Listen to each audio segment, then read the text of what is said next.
All right, so what I'm going to do today is I'm going to actually talk about Naomi, and that is in Ruth. And I was going back and forth on this certain topic on where I should go with it. And I'm actually going to go multiple directions, just one now and maybe another one 2 weeks from now, 3 weeks from now. So it's going to be a bit, kind of a series. In this one, I really want to talk about Naomi. And I was, okay, well, what verses in Ruth? And I'm going back. And today I was like, all right, well, I need this part in the first chapter, and I need this part in the first chapter, and then it all came out to be I needed the whole first chapter. I'm like, God, I hate reading in front of people. So I'm like, well, I guess that's what it's going to be. So let's go to Ruth chapter 1. I'm going to read the first verse all the way down to the 22nd. And it says, "Now it came to pass in the days when the judges ruled, that there was a famine in the land, and a certain man of Bethlehem, Judah, went to sojourn in the country of Moab, he and his wife and his 2 sons. And the name of the man was Elimelech, and the name of his wife Naomi, and the name of his 2 sons Mahlon and Chilion.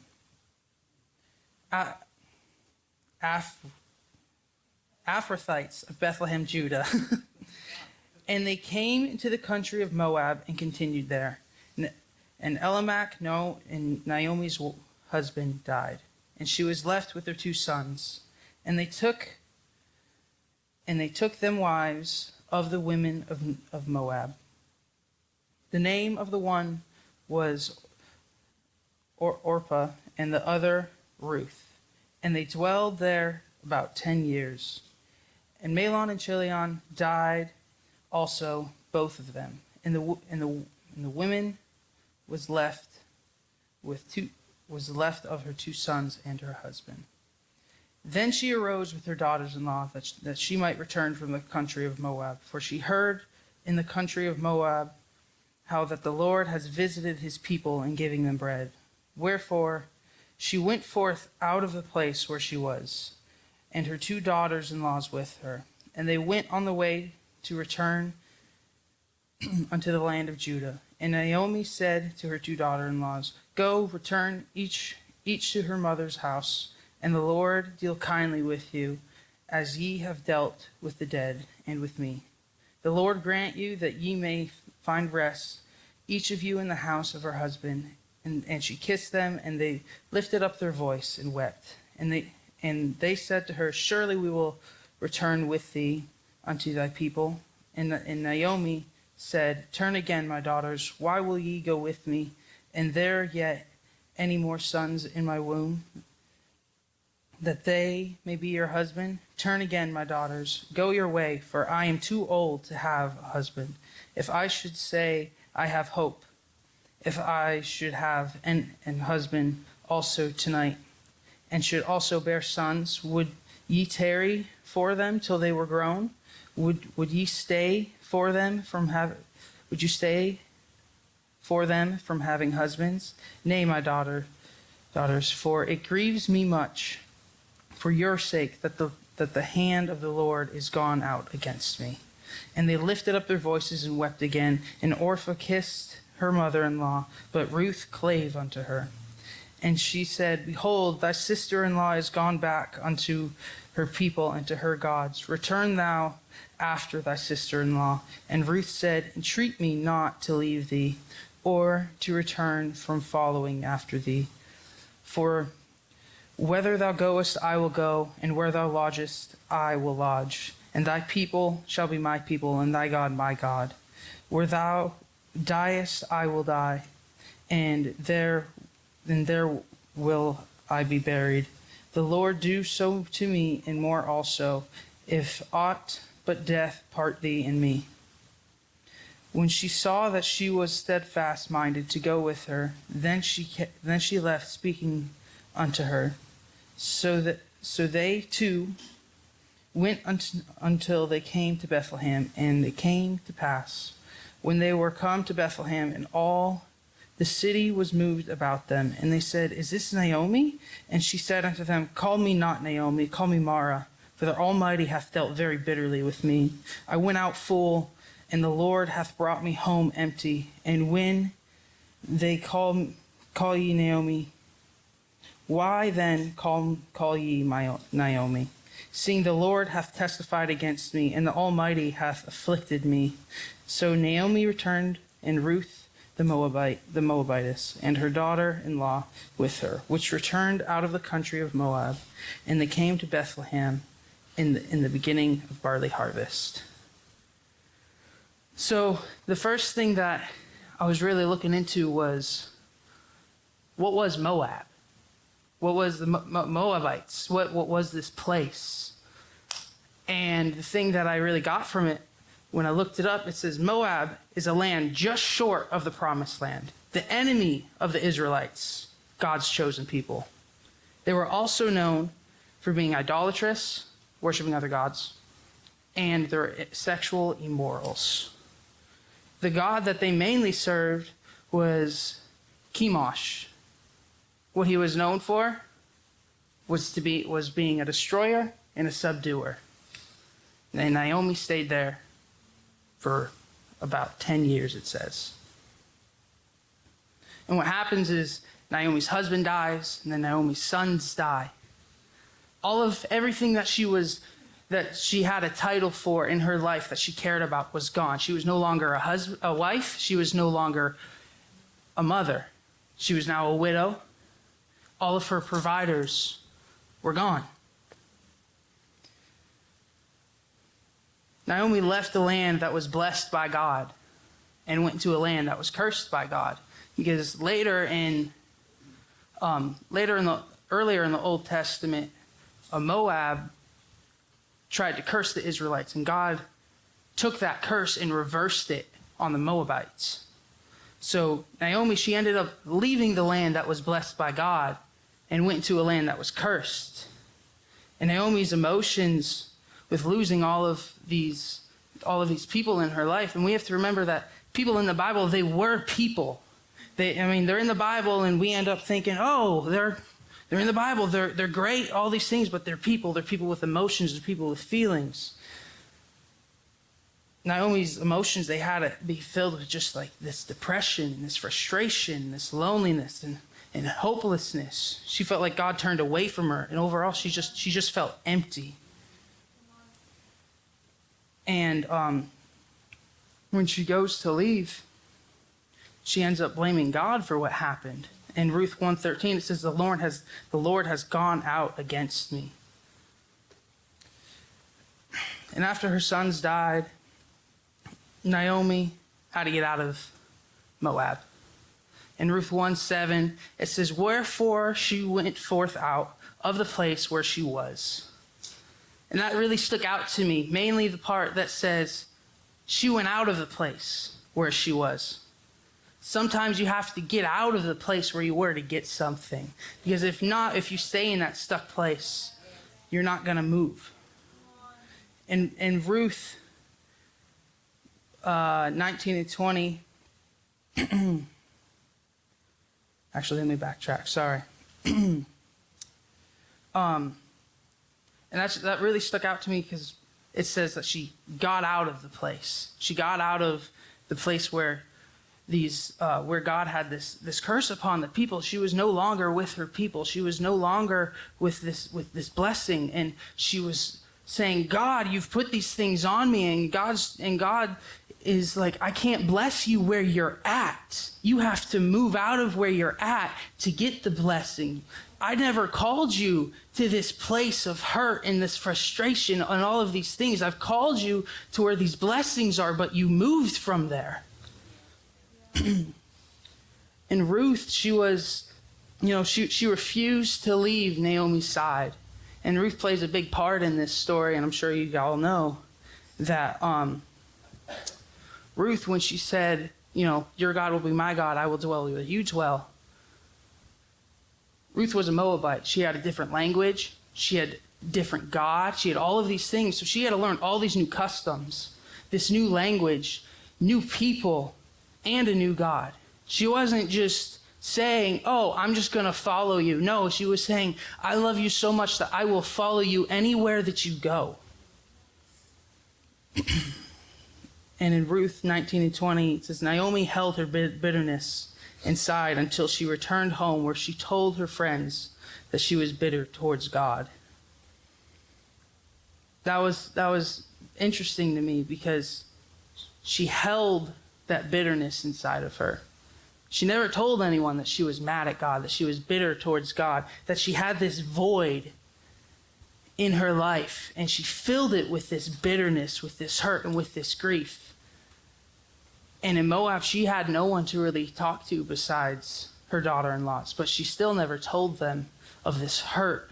But as soon as she returned home, she said, don't call me Naomi, for it means blessed.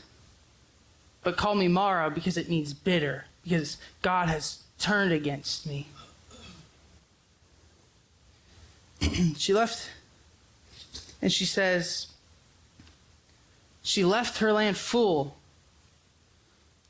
and she returned to her land, and she was empty.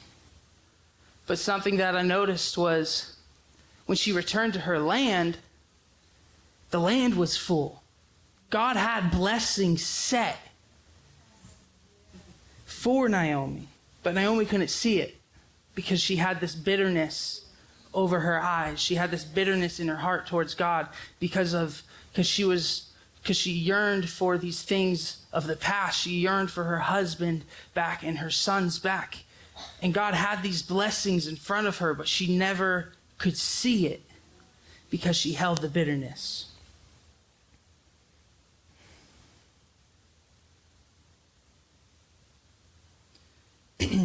God had blessings for Naomi, but she had to return home to receive them.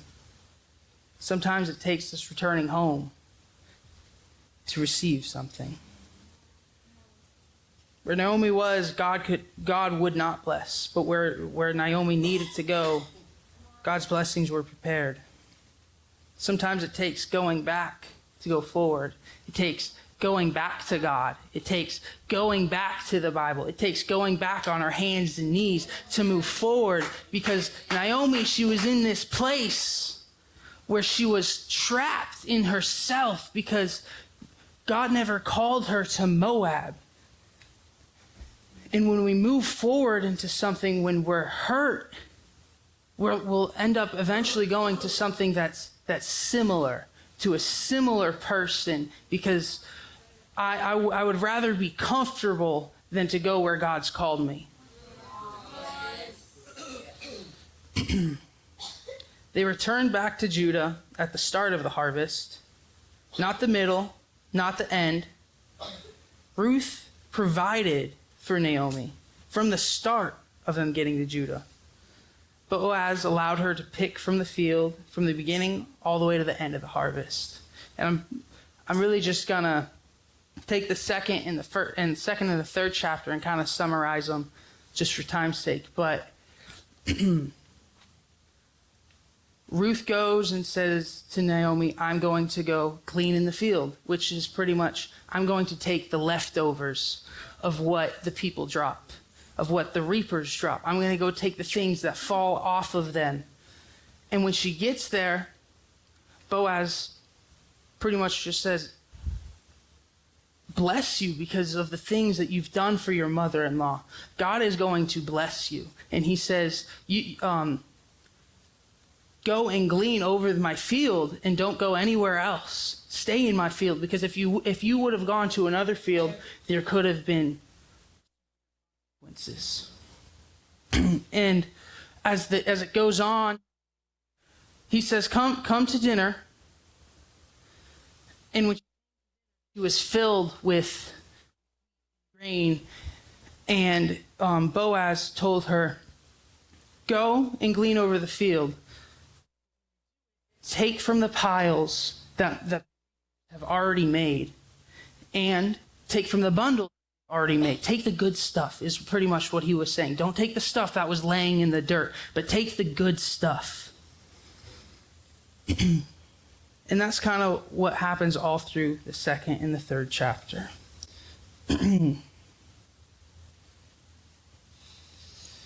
And when she would go back to Naomi, Naomi would say things like, oh, the Lord has blessed you. And she couldn't see, because she had all of this bitterness inside of her towards God, that God was blessing Naomi. Because Naomi's blessings were tied with Ruth. Everything Naomi ate was from Ruth. But she couldn't see bitterness for her.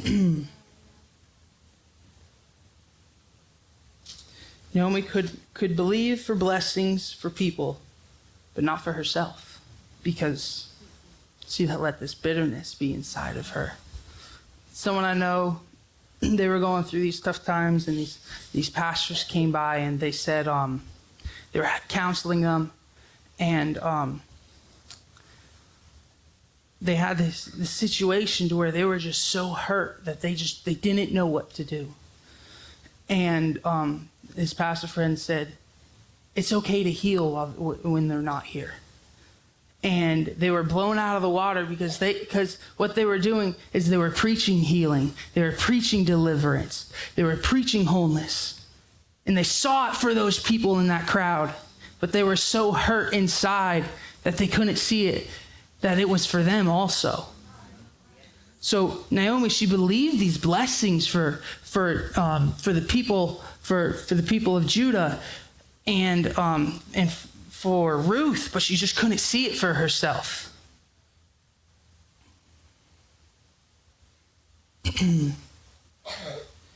You know, I was thinking this today actually. I wonder if Naomi let Ruth stay with her, because the things that she was filling her void with was just draining her to where she couldn't go and say, no, you're going to stay here, to where she just said, you know what, if you're coming, come, but I'm going back, you know, because she had so much of this bitterness inside of her that it was just overtaking her life, to where everything that she did, she just saw this bitterness. And when she went to leave, she saw that Ruth was fighting her, and she said, I don't have this feeling to fight you because I'm so drained of what I'm letting in my life. So come on. I wonder if that's what happened.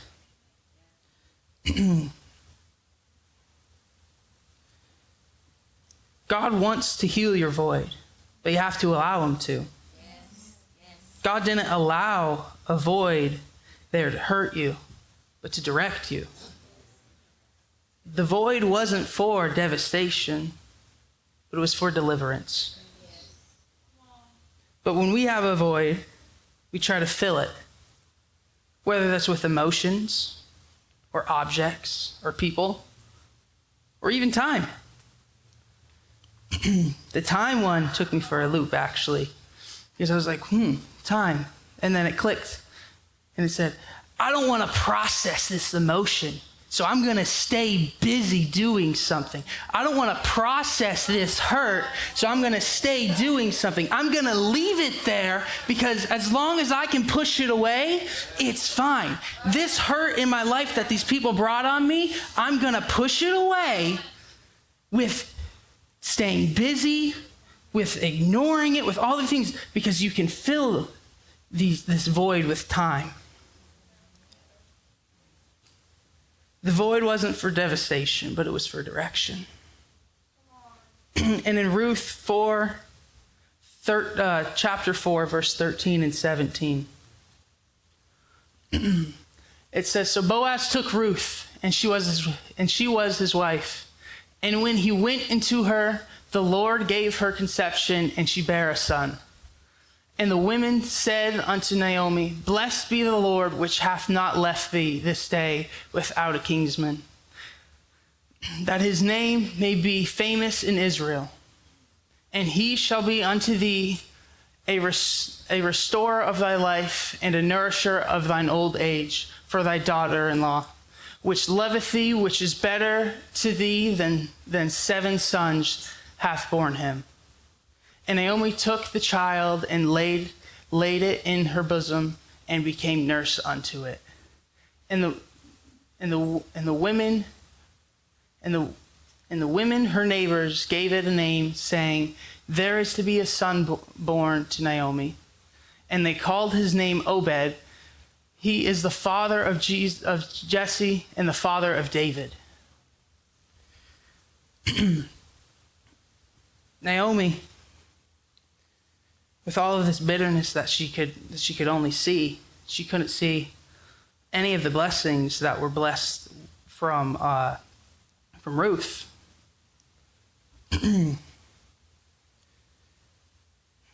Ruth's blessings, if we want to look at them. First, she was able to glean of the leftovers in the field of Boaz with his blessings.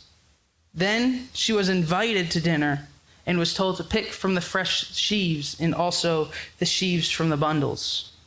She was able to stay with Boaz's servants through the whole harvest. She was redeemed and married to Boaz, and they had a son.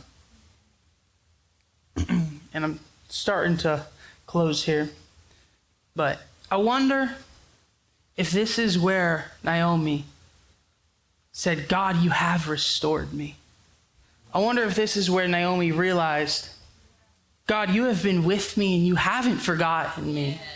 For when I returned home, you gave me a provider. For every piece of food I ate, you provided. You saw me when I was broken and when I was bitter, and you wrapped me in grace and mercy. You have given me a daughter that loves me more than 7 sons, and you have given me a son and restored me. What are we filling our void with? Naomi filled her void with so much bitterness, she almost missed out on the blessings God put before her. God, he gave Naomi a legacy.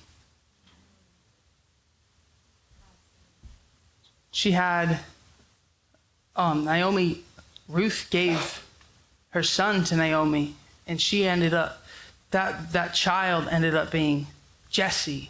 And Jesse ended up being the father of David. And I mean, you guys know what happens with David. He was part of the forget the word I'm looking for. He was the genealogy towards Jesus. So God gave her more than what she had, and she gave her a lineage, not just a child, but a lineage. So my question is, what are we filling our voids with? Are we filling our voids with time to distract us from the things that we just hold bitter towards people? Are we filling them crying out to God and saying, God, I need you. There's Hannah in the Bible. She wanted a son so bad, and she never filled her void with anything except for crying out to God. She never filled her void with this bitterness towards God. And she went years with being mocked by her husband's other wife. And finally, when she had enough, she went to the temple and she cried out to God and said, God, I can't take it anymore. I'm hurt. I'm wounded. I need you. I can't take this anymore. Give me a son and I will give him back to you. She could have filled her life with this void, with this hurt, with this bitterness towards God, because back then, if you were a woman and you couldn't bear a son, then you weren't a woman. You were just there. So she was filled with this hurt because she felt like she could not provide what she was made for. And God said, I will give you a son. And he gave her a son. And that void was filled with going after God. And the best part is that she gave her son back. The thing that she thought would fill her void, she gave him back to God, because the void wasn't there to hurt her. It was there to direct her. Because when she had this void, she said, this is what it needs filled with. And when she got it, she gave it back to God. And God said, that was never the void that needed filled. I had a purpose and a place for it. So what are you filling your void with? And that's my question for you tonight.